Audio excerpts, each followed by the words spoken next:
kamu bertanya-tanya, bagaimana manusia bisa sampai di titik ini?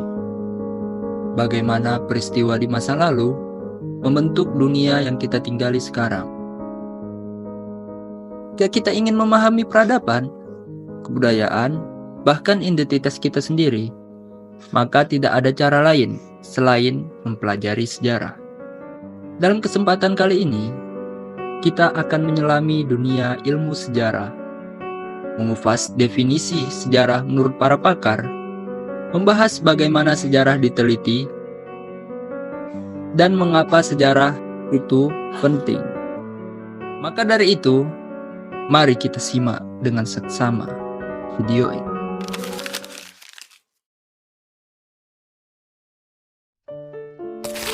Sejarah dimulai ketika manusia mulai menulis untuk mendokumentasikan peristiwa penting.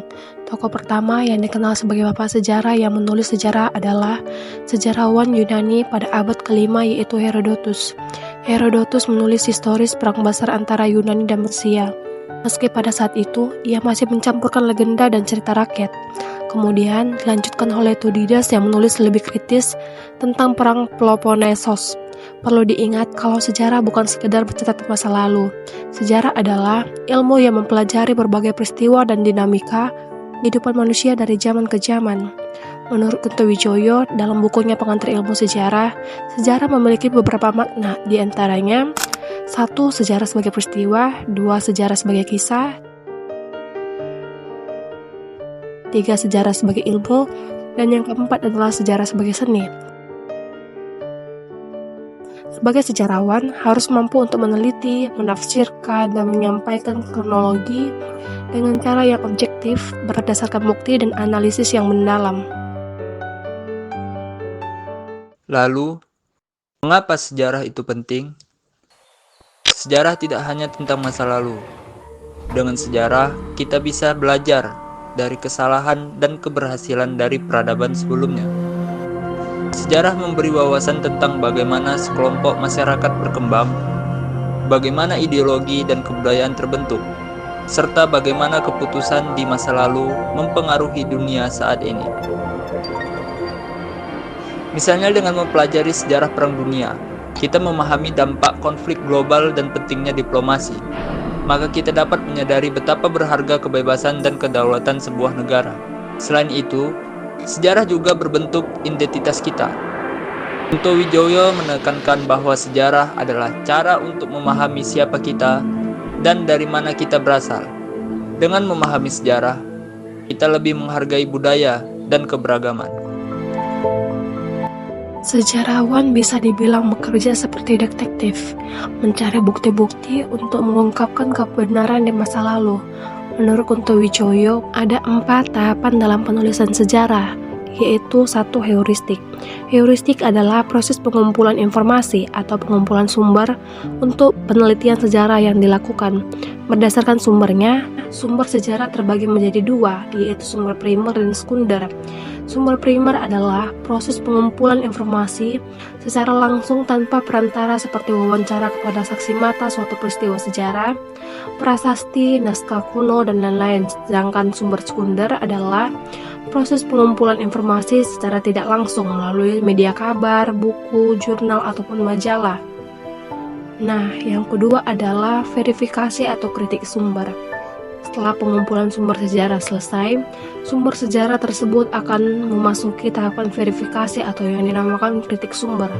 Sumber sejarah yang sudah dikumpulkan itu akan diuji dari segi keaslian dan kredibilitasannya. Yang ketiga adalah interpretasi, yang dimana tahapan tersebut dilakukan untuk menganalisis dan mencoba untuk membandingkan fakta yang satunya dengan fakta yang lain, sehingga fakta-fakta yang ada dapat dijadikan kesatuan yang masuk akal. Dan yang terakhir adalah historiografi, yang dimana artinya proses penulisan sejarah berdasarkan sumber-sumber yang telah ditemukan, dinilai, diseleksi, dan dikritisi. Dalam menuliskan sejarah, penulis harus memperhatikan kaidah seperti tanda baca, bahasan, dan penulisan format yang lainnya, penggunaan istilah, serta rujukan sumber sejarah. Ketika meneliti sejarah Kerajaan Majapahit, sejarawan akan mengumpulkan berbagai sumber seperti prasasti, kitab-kitab lama seperti Negara Ketargama, serta catatan dari pelancong asing. Setelah itu, mereka harus menganalisis apakah informasi tersebut valid atau hanya mitos belaka. Sejarah memiliki banyak cabang yang berfokus pada berbagai aspek kehidupan manusia. Khususnya di Indonesia, beberapa di antaranya adalah ada sejarah politik, sosial, ekonomi, geografi, kesehatan, perkebunan, dan kontemporer, serta banyak lagi. Dalam bukunya, Kunto Wijoyo juga memperkenalkan konsep sejarah struktural, yaitu cara melihat sejarah tidak hanya dari peristiwa-peristiwa besar, tetapi juga dari pola sosial dan ekonomi yang terjadi dalam jangka waktu panjang. Sejarah itu ibarat jendela masa lalu yang membantu kita memahami masa kini dan mempersiapkan masa depan. Dengan mempelajari sejarah, kita tidak hanya mengenang peristiwa yang telah terjadi, namun juga mengambil pelajaran dari sana.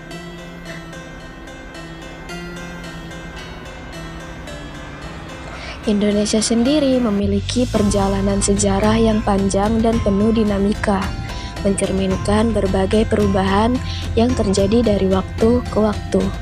Perjalanan ini bermula sejak era prasejarah, ketika nenek moyang bangsa Indonesia berasal dari daratan Asia yang bermigrasi ribuan tahun lalu menjejakkan kakinya di wilayah Nusantara, hingga akhirnya terbentuklah suatu bangsa yang bersatu dan memiliki identitas yang utuh.